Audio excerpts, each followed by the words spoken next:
No último vídeo, a gente criou os nossos ambientes no Fabric e no Databricks. E hoje, a gente vai gerar os dados que vão ser processados nesses dois ambientes durante a realização dos nossos projetos. Isso vai ser um vídeo bem rápido, né? Acho que aqui não vai ter muita coisa do que fazer. Mas eu fiz questão de gravar ele para falar com vocês sobre a biblioteca Faker.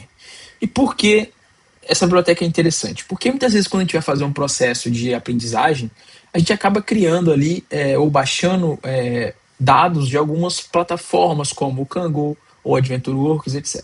São bastante bem legais, trabalhei muito com elas. Porém, quando você vai avançando um pouco nesse campo da engenharia, você consegue perceber que elas têm alguns limites para ter uma simulação do mundo real. E alguns desses limites são: os dados estão mais limpos do que viria no mundo real, pode ter até alguma sujeira, mas não é tão sujo assim. Os dados normalmente estão em um único formato ou em poucos formatos diferentes. Os dados nem sempre são tão grandes. Então é claro que você pode encontrar dados muito grandes ou dados em formatos diferentes, etc, etc. Mas por mais que você encontre tudo isso em um único dataset, eles podem ainda não estar simulando o universo que você quer simular. Então, é interessante essa biblioteca Faker porque ela te dá uma liberdade enorme de você fazer o que você quiser, gerar dados do jeito que você quiser. Ela permite que você gere dados de formatos diversos. Então a gente vai ver aqui que a gente vai ter dados em JSON, dados em Excel, dados em banco estruturado. Poderia também gerar dados em um banco semi-estruturado, como Mongo, etc, etc. Permite que a gente gere dados do jeito que a gente quiser. Então poderia ter no mesmo banco de dados do Brasil, dados da Espanha, dados da China, eu poderia fazer o que eu quiser nesses dados. Ela permite que a gente gere dados do tamanho que você quiser, então você não vai ficar limitado aos dados que já existem, daquele tamanho específico, mas você pode gerar dados de 1.000 linhas, 100 mil linhas, 100 milhões de linhas. A gente tem um banco de dados aqui com 75 milhões de linhas, que eu vou mostrar para vocês daqui a pouco. E por isso, ela te permite, caso você tenha um planejamento adequado, gerar dados que cheguem mais próximos do mundo real. Dados com muita sujeira, que vão demandar um ETL bem cuidadoso, dados muito grandes, que vão te demandar problemas de performance e como lidar com isso, dados em formatos diversos, que vão te permitir utilizar diversas funcionalidades de uma mesma plataforma para aprender sobre elas. Então, por isso que eu acho que é uma biblioteca bem interessante para quem está trabalhando no processo, ali, em projetinhos de aprendizagem. Mas não apenas isso. A biblioteca Faker ela também é muito legal para a gente utilizar em alguns projetos reais. Como exemplo, imagina que você está desenvolvendo um banco de dados, você desenvolve um banco de produção e você precisa dar acesso aos seus engenheiros e analistas ao banco de desenvolvimento. O problema é, esse banco de dados, ele tem dados sensíveis, tem dados de pessoas. E os engenheiros e analistas que vão trabalhar no desenvolvimento, no banco de desenvolvimento, não podem ter acesso a esses dados, porque eles são sensíveis. Como você vai simular esse banco de dados em dev para eles? Você vai dar um sample dos dados para eles, mas ainda assim são dados reais. Você vai criar na mão esses dados fazendo mockup, mas você vai conseguir ingerir milhões de dados na mão. Então é aí que entra a biblioteca Faker. Ela te dá essa possibilidade, essa riqueza de trabalhar. Também tem outro cenário, cenário inverso. Vamos supor que você trabalha em uma consultoria, você chegue no cliente e o cliente em produção tenha dados sensíveis e ele não pode dar acesso a esses dados. Como você vai desenvolver o projeto então? Simples. Você pega o esquema dos dados, talvez ali pega alguns exemplos ainda anonimizados, passados na mão pelo cliente, e aí você vai e popula uma tabela bem grande, se você quiser, utilizando essa biblioteca Faker. Então por isso que eu acho que ela é bem interessante a gente ter uma conversa com ela, porque ela não é interessante apenas para processos de aprendizado, mas ela também tem uma aplicação bem interessante em projetos da vida real. Tá? O que a gente vai fazer com ela aqui então no nosso projetinho? A gente vai criar dados em três frentes diferentes. A primeira são os dados no ADLS, que vão ter dados em JSON. Eu coloquei CSV, mas no final eu tirei o CSV dali, tá? Então vai ser só em JSON. A gente vai criar uma tabela em Excel, um arquivozinho estático, a gente vai olhar daqui a pouco. E a gente vai criar algumas tabelas no MySQL. Tendo dados essas três fontes, a gente consegue simular alguns cenários legais. Por exemplo, no ADLS, a gente pode ficar cuspindo dados enquanto o ETL vai rodando, para a gente testar algumas tools do Spark, como o Autoloader. No Excel, a gente vai ter uma integração no Databricks, utilizando a API do OneDrive. E no Fabric, a gente vai ver como é que o Fabric lida com o OneDrive nativamente. Isso é bem legal também, já que a gente pode fazer um shortcut. Já com MySQL, a gente pode utilizar no Databricks o Lakeflow Connect e no Fabric o Copy Data. Então a gente também vai poder testar essas funcionalidades diferentes em cada uma das plataformas. Veja que interessante. Ao invés de pegar um dado apenas em um formato e apenas em um local, Vou pegar dados em 3 formatos diferentes, em 3 locais diferentes, e assim eu vou testar diferentes funcionalidades para ingerir e tratar esses dados. Esses dados eles vão ser todos com muita sujeira, a gente vai ver uns exemplos que eu vou mostrar daqui a pouquinho. São dados que são estruturados, semi-estruturados e não estruturados, porque os dados de tickets são textos livres, então eles não estão não estruturados para a gente fazer uma análise de sentimento com machine learning posteriormente. São dados que vão entrar em stream, nesse caso aqui da DLS. Enquanto a gente estiver fazendo um processamento, vai ter também dados chegando ao vivo para a gente ver como o autoloader funciona. E são dados que vêm de diversas fontes, como eu falei. Por isso tudo, eu considero que esse cenário é um cenário que está mais próximo da vida real do que se eu utilizasse dados retirados do Kangol ou do Adventure Works. São plataformas, essas duas que eu falei, bastante legais, bem legais, mas hoje eu prefiro gerar dados fakes através dessa biblioteca fake, tá? Eu vou acabar arrastando para o lado aqui, mas vamos lá. Como que eu fiz isso no final das contas, né? Primeira coisa foi entrar lá no Meia Azure. Eu não vou criar com vocês agora tudo que eu fiz anteriormente, porque demorou algumas horas para ingerir. Tem tabelas aqui com 100 milhões de linhas. Então, quando ele foi fazendo o processo de ingestão, demorou um pouquinho. Eu só vou simular rapidamente como foi feito, e caso você queira fazer também em casa, é só você seguir os passos aqui. Primeira coisa que a gente fez foi criar um grupo de recursos. Lembra, todo recurso no Azure tem que estar dentro de um grupo de recursos. Então, eu criei um recurso isolado, os servidores do YouTube. Não vou criar de novo, porque eu já criei no último grupo, tá? E dentro desse recurso tem outros 2 recursos. Nesse grupo de recursos tem 2 recursos, o ADLS e o PagZen.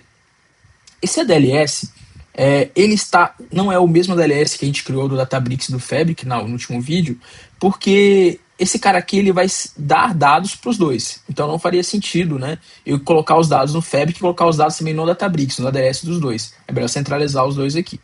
Só criar uma DLS bem simples, tá? E como eu estou ingerindo os dados através do VS Code, eu precisei me dar essa função aqui, ó. Deixa eu ver. Que é bem interessante, né? Mesmo eu tendo criado a conta de armazenamento, mesmo eu tendo criado o container, veja, eu sou o proprietário, eu ainda não tenho a permissão de ingerir os dados. Então eu preciso me dar esse acesso aqui, contribuinte de dados do armazenamento de blobs, tá? Então isso aqui você tem que fazer.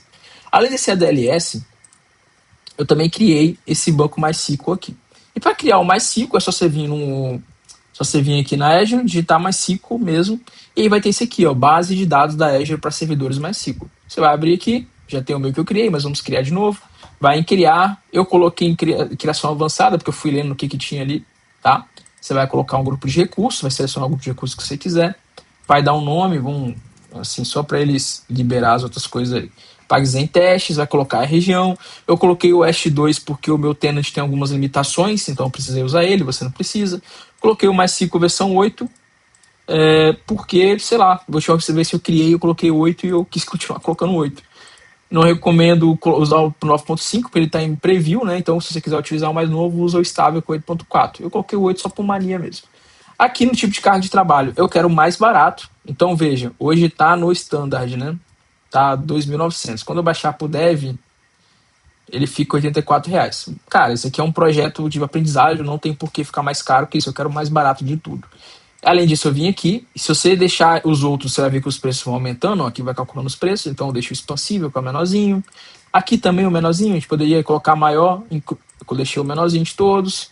Desativado, não precisa. Eu desmarquei esse aumento automático de armazenamento, porque eu não quero que ele vai aumentando os dados, tamanho do armazenamento a partir que chegue mais dados, eu quero que ele dê problema mesmo. Por quê? Quanto mais dados, obviamente, o que acontece? Mais caro. Como eu não quero, eu quero mais barato, então eu deixo travado em 20 ali. Deixa eu ver se dá pra colocar menos. Eu nem. Não dá. O menor é 20. Beleza, eu nem tinha testado isso. Aqui você não coloca para recuperar, porque ele vai gerar um aumento também. E aqui tanto faz. Beleza? Fez isso. Vamos lá, vamos dar um fechar aqui, porque. Opa, pera. Vamos aguardar, na verdade. Beleza. Fez isso, zona de disponibilidade, né? Como eu disse, não coloca, porque você não vai querer disponibilidade. Você vai colocar a sua senha aqui de administrador e a palavra-chave. Obviamente, você vai colocar isso em algum lugar, né? Pra você não perder. Aqui tem um ponto importante. Você vai desmarcar o acesso público e vai adicionar o seu IP como cliente atual. Por quê? Apenas o seu IP vai poder acessar esse banco de dados. Beleza? Deixa eu ver se é isso mesmo, tá? Ok. Depois eu vim aqui nos sinalizadores, que são as tags, e coloquei as tags, revisei, criei e fiz a criação do banco de dados. E assim foi criado esse banco de dados MySQL, etc. Veja que quando ele é criado, obviamente ele está vazio, e aqui a gente já tem o nosso database, está aqui. Só que eu não consigo visualizar ele por aqui, tá? Então como é que a gente faz para trabalhar com esses caras? A gente vai fazer isso via VS Code. Eu poderia fazer de outras formas, por exemplo, eu poderia fazer baixando uma ferramenta, tipo um data grip da vida, fazendo a conexão com MySQL, etc. Não é o meu caso, como eu vou ter uma atuação bastante limitada dele, eu fiz tudo direto aqui pelo VS Code mesmo, tá? Antes de eu começar a interagir com o banco de dados, deixa eu abrir o notebook aqui do Faker para vocês verem. Esse notebook aqui, ó. Veja que essa biblioteca aqui, ó, From Faker Import Faker. E aí tem algumas coisas legais que a gente consegue personalizar nela. Primeira coisa, olha, é o tamanho, né, do banco de dados, a escala que a gente vai dar para ele. Então aqui está falando mais ou menos quantas linhas, alguns detalhes. Aqui a gente está falando algumas coisas de organização de diretórios aqui que a gente criou. Aqui tem alguns padrões aqui que eu queria mostrar para vocês. Aqui a gente coloca alguns padrões para ele seguir, veja. Então, tipos de conta, tipos de transações, mercante categories, nomes de estados. Então, nesse caso, a gente está dando para ele alguns exemplos dos dados que a gente quer que apareça nesses bancos de dados. E, inclusive, aqui também a gente começa a colocar nessas funções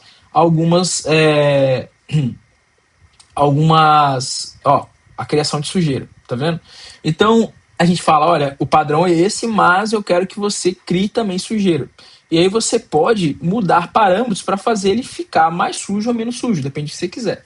É bem interessante dar uma olhada nesse código com mais calma. Trabalhei com ele há muito tempo na mão. Hoje, obviamente, eu não escrevo isso mais, é um código bem grande, né? Normalmente, quando a gente fazia na mão, ficava um projetinho mais simples. Hoje, com o Cloud ou com outra IA, a gente consegue fazer algumas coisas bem mais trabalhadas, o que foi o caso de hoje, tá? Mas essa biblioteca é assim que ela funciona e eu incentivo vocês a utilizarem, né? A brincar um pouquinho com ela para entender melhor o funcionamento. E o que ela gerou de fato? Ela gerou primeiro os dados que estão no banco de dados MySQL, ela gerou um Excel e ela gerou alguns arquivos JSON. Olha, aqui um arquivo JSON de ticket de suporte e aqui arquivo JSON de transactions.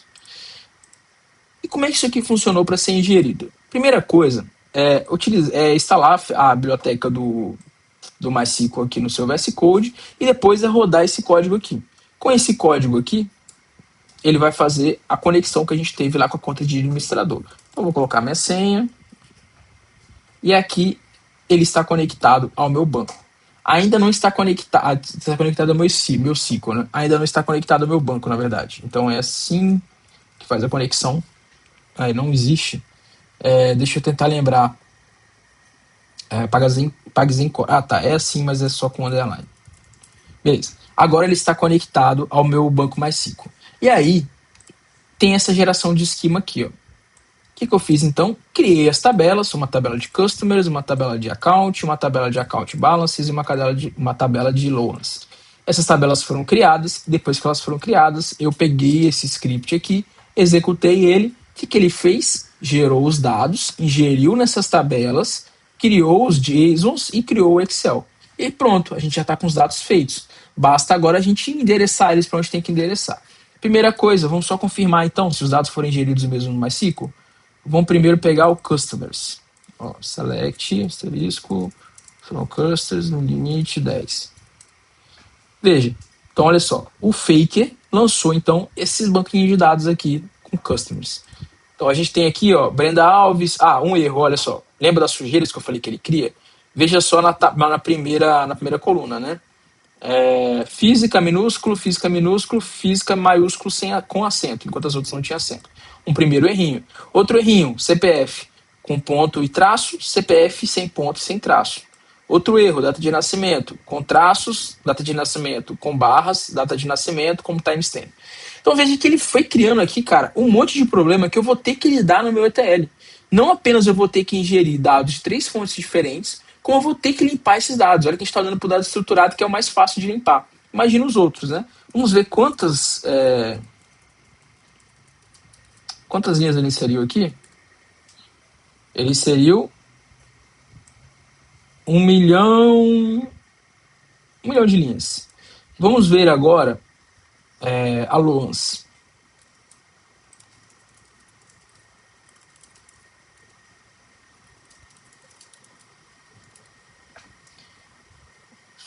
Não foi?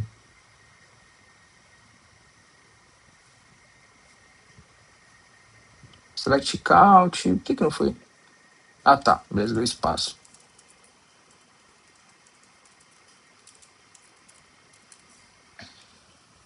Vamos ver quantas linhas foi gerada na Luança. Tá demorando um pouquinho mais, né? Talvez foi mais linhas. Então, olha que legal quanto ele tá contando aqui. Assim a gente consegue personalizar. E aí, cara, eu gerei de fintech, mas você podia gerar de uma loja, uma loja online, você podia gerar de redes sociais, você podia gerar de YouTube. Cara, você pode gerar o que você quiser. Olha, ele gerou aqui para mim 3, 4 milhões de linhas. O banco mais pesado é o banco de transactions, beleza? Os outros, eles são transactions, deve estar em torno de 70 milhões de linhas. Depois a gente confirma com calma.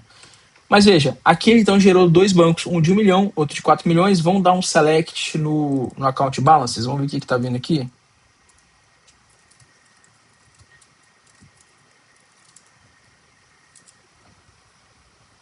Então, olha, veio aqui, mais uma vez, balance ID, account ID, veio igual, tudo certinho. Porém, balance date com diferentes. Um timestamp, outro com barra, outro com traço, etc. Todos esses dados, então, estão no meu MySQL. Primeiro, fiz a conexão com ele aqui pelo terminal, do jeito que eu fiz, com esse código que eu mostrei para vocês lá no começo. Depois eu dei esse create table, a gente está vendo que a gente está utilizando o SQL normal. Depois eu peguei esse script Python, executei, e esse script Python foi responsável por subir os dados para o MySQL. Além disso, ele também foi responsável por criar essa tabelinha aqui. Obviamente que ela foi subida na mão mesmo, deixa eu abrir aqui para a gente dar uma olhada como ela tá. Essa tabelinha aqui, ó. Ela é uma tabela que está no meu OneDrive e ela é como se fosse assim, olha, tipo de empréstimo, quantos meses e aí os juros, sacou? E então a gente vai utilizar ela para fazer algumas brincadeirinhas também. E além disso, ele gerou aqueles arquivos JSON lá, onde eu utilizei via terminal mesmo, eu rodei um comando. Deixa eu abrir aqui. E aí, sinceramente, não vou lembrar do comando agora, mas vocês descobrem fácil perguntando pro Cloud. Ele foi ingerir meus dados aqui, ó. Pagazen Data, Raw. E aí aqui a gente tem os nossos arquivinhos, né? Cada um dentro da sua pastinha. Depois talvez eu até faça de uma forma diferente. Tire da pastinha e cuspe ele normal. Mas enfim, então tá cada um dentro de sua pastinha. Você veja que são arquivos grandes, ó, em JSON, né? Eles estão aí com 20 megas, então deve ter uma porrada de linha. Deixa eu ver se eu consigo abrir um aqui pra gente dar uma olhada. Deixa eu voltar lá pro VS Code. Vamos abrir um só pra gente ter uma ideia do que tá vindo. Que eu nem abri. Ó, então são arquivos, não são muito pequenos, né? Como vocês podem ver, cada um vai ter em torno aí de 70 mil linhas, que é uma porrada de arquivo, então cada um vai ter a sua própria configuração, os seus próprios desafios para serem resolvidos. Talvez, aliás, eu tenha pego muito pesado e eu vou ter trabalho para fazer esse ETL, né? E que eu não queria ter muito trabalho. Mas beleza, né? Ninguém mandou utilizar essa biblioteca para fazer isso. Agora tem que lidar com ela. Então veja, com isso a gente já tem os nossos dados, eles já estão. Uns já estão lá no MySQL, como a gente viu, outros estão no ADLS, outros estão no OneDrive. E agora no próximo vídeo, o que a gente vai fazer? A gente vai criar o nosso processo de CI/CD, deixar bonitinho, para que aí sim, no outro, a gente comece a fazer o trabalho de ETL e a gente comece a brincar de fato com a parte de mais ali de transformação e gestão de dados. Beleza? Vou ver se eu deixo esses códigos no GitHub para vocês poderem consultar caso vocês queiram. E acho que é bem interessante, a biblioteca é legal vocês darem uma olhada para criar os seus próprios projetos, seus próprios dados. Beleza? Espero que vocês tenham gostado e até o próximo vídeo.